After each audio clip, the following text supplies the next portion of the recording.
Hello again, and welcome back to another QUTV News Update. I'm Stephen Philippi. And I'm Colleen McCormick. On this week's News Update, QUTV has team coverage of Governor Quinn's visit to campus, and we find out how haunted part of QU's campus may really be. The big news on campus this week was a visit by Illinois Governor Pat Quinn. He was on campus Wednesday to make an announcement that impacts Quincy University in a big way. QUTV's Sarah Valkamp has more. Quincy University welcomed a very special guest to campus. The community came together and the QU band played to perform a proper introduction for Governor Pat Quinn.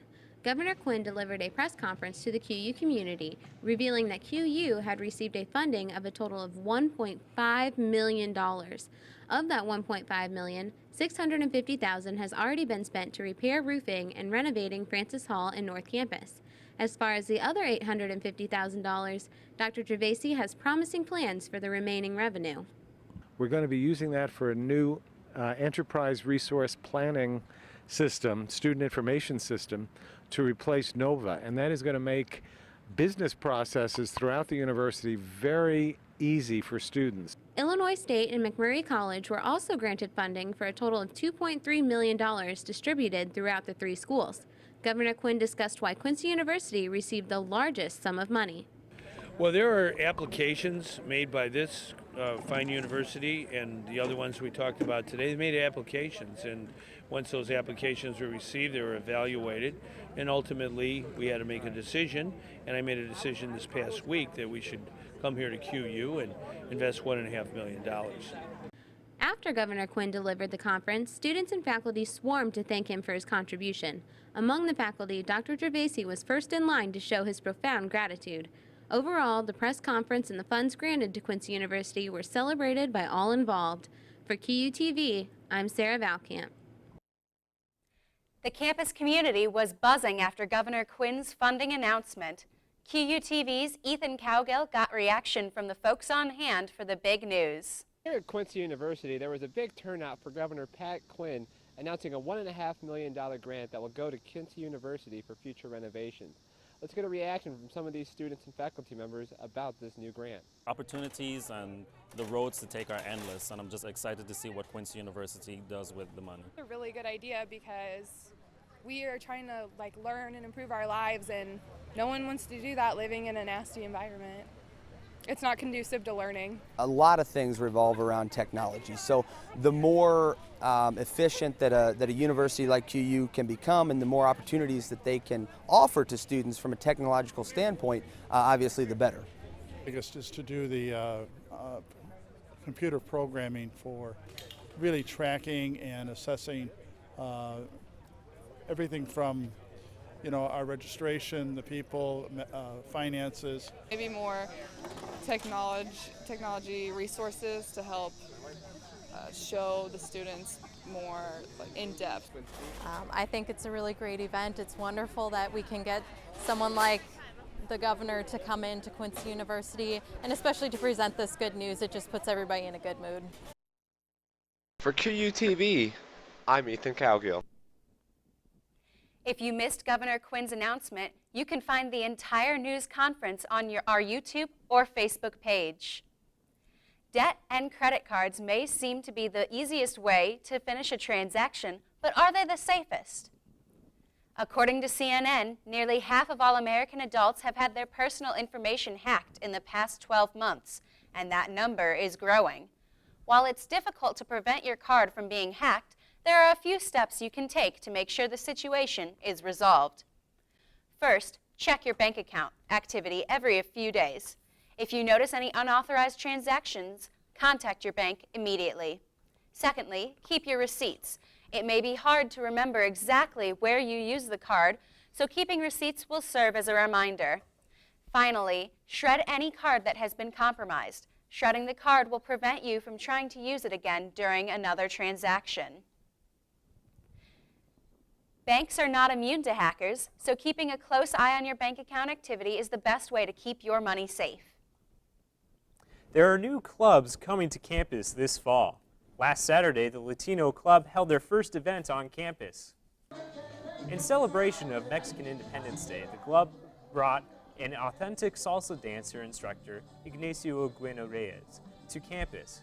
Reyes is originally from Mexico and has lived in the United States for almost 30 years. He taught dance at Harvard University for many years before moving to Quincy. Students danced and enjoyed authentic Mexican food and drinks around the company of others. The club will host many other events throughout the months of September and October, including a fundraiser on October 4th in the Hall of Fame room. This event will include musical entertainment, Latino arts and crafts, and a delicious Mexican meal. But unlike most organizations, this fundraiser is not going directly to the club that is putting it on. Latino Club President Lisette Emezca explains. All the events that we are doing is because we want to help another families like immigrants and that kind of stuff. So because they need a lot of help. So we will give like the money to children for their education. If you are interested in joining the Latino Club, please contact the Director of Multicultural and Leadership Programs, Calvin Johnson. You do not have to be Latino to join the club. The club is open to all students who want to share their culture with the university community. Homecoming week is coming to an end. From the poster sales to dress-up days to big money bingo, this week has been full of fun events and activities. Students can participate but it's not over just yet. We have a look at what homecoming festivities still are happening over the weekend. The weekend jump starts with our Lady Hawks soccer game on Friday, September 26th at 5 o'clock, with our men's soccer team playing at 7:30. Also on Friday, September 26th at 9:30 p.m., CAB hosts a Friday Night Live event in the Hawks Nest. Saturday the 27th is our big homecoming football game versus Haskell Indian Nations. Game time is 1 o'clock at Flynn Stadium. One of the staples of college sports is the band. Since the birth of the QU Hawk Marching Band in 2010, band director Bill MacHugh has been the driving force behind the band's success. MacHugh, who has his master's degree in percussion performance, understands the importance of building an atmosphere at the football and basketball games. The football games at QU, and to some extent even the basketball games, are a showcase for the whole university. It's a chance for the students to come out and have fun and show their school spirit, but also because of the halftime performances and even performances during game, it's a showcase for the dance team, for the cheerleaders, for the band. The Hawks Marching Band will be performing 2 different field shows during this football season. Their first show features music from several fantasy works, including the themes from Star Wars and the Game of Thrones. Stephen joins us now from the QUTV Weather Center to tell us what's on tap for homecoming weekend and beyond. Stephen? Thanks, Colleen. We've got some pretty nice looking temperatures this week. As we take a look at our Friday, we've got 84 degrees with partly sunny skies. On Saturday, we've got a football game. Now that's at 1 o'clock. Make sure you can get down to Flynn Stadium on that day. We're going to have an awesome game, I'm sure. Partly cloudy skies on that day, and oh my goodness, is this a glitch? No, it's true. We've got 82 degrees for 3 days in a row, and then we've got bright sunny skies for those days, and then up 1 degree up, we've got 83 degrees, and then down 1 more to 82. We've got a 30% chance of rain with thunderstorms, possibly on the watch for that Thursday, so you might want to be wary of that. This has been a forecast for QUTV. I'm sending it back to you, Colleen. Thanks, Stephen. With a campus that's more than 150 years old, it isn't surprising that students say MacHugh Theater is haunted by its old theater director, Hugh Fitzgerald. But is there any truth to whether or not the theater is actually haunted?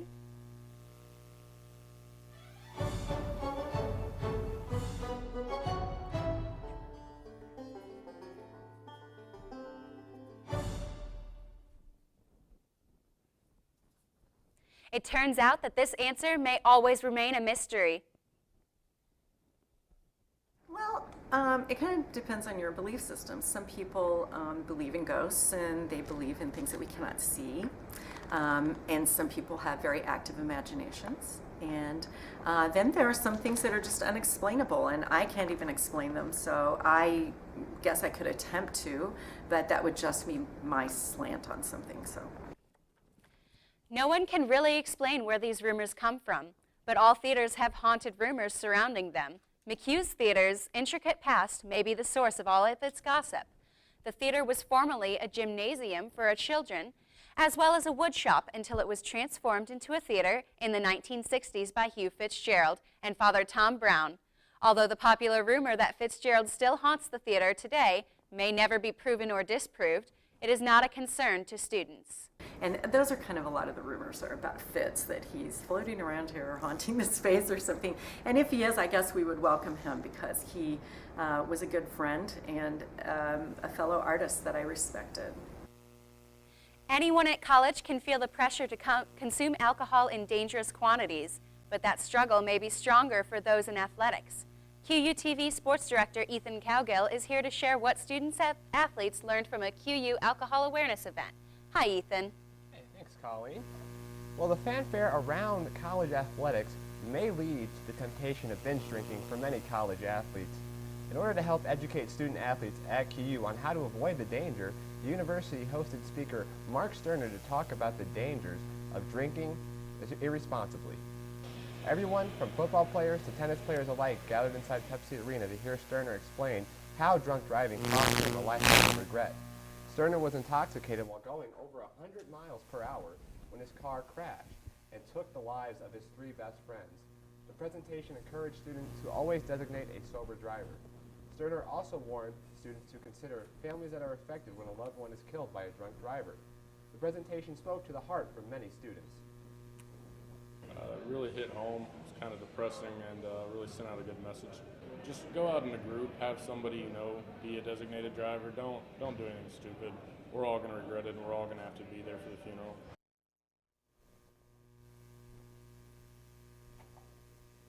Now let's catch up on Hawks football. After a disappointing loss in their home opener, the Hawks football team would look to get back on track against the Lincoln Blue Tigers in Jefferson City. Unfortunately, the Hawks couldn't start off conference play with the victory. Senior halfback Morris Henderson of the Blue Tigers rushed for 6 touchdowns. Those 6 touchdowns are a GLVC single-game record and accounted for all of Lincoln's 42 points. The lone bright spot on the Hawks defense came from senior Ike Inoke, who was all over the field with 11 tackles on the game. However, the Hawks offense couldn't match Lincoln's rushing attack, and they would go on to drop this game 42-13. And that's going to do it this week. I'll have more on the latest from homecoming games next week. Thanks, Ethan. Have you ever wondered what it would be like to wear the brown robes of a Franciscan? Here's a look at what it takes to be a friar at Quincy University, kicking off our special series, The Life of a Friar. Quincy University's faith is based on the Franciscan order. When I had the chance to sit with Father Ferd, I discovered that it involves a lot more than just Mass on Sundays. I'm a follower of the Order of Friars Minor, which is an order started by St. Francis of Assisi in the early 1200s. It was a community of friars that worked together, lesser brothers. Friars means brother. He called his brothers to be servants to others. So what exactly does a friar have to do to be considered Franciscan? To reflect the beauty of God in everything, in every person, in all of creation, and all that God has seen and created for us as here on earth. And for Francis, he didn't start out that way. He started out basically as one who had a very comfortable life. He was a son of a merchant. He gave all of that up to discover what God was calling him to in his life. And in doing so, he became a real image of Christ to others. He embraced the poor of his times, and he found that in serving the poor and finding dignity in them, that he found dignity in himself.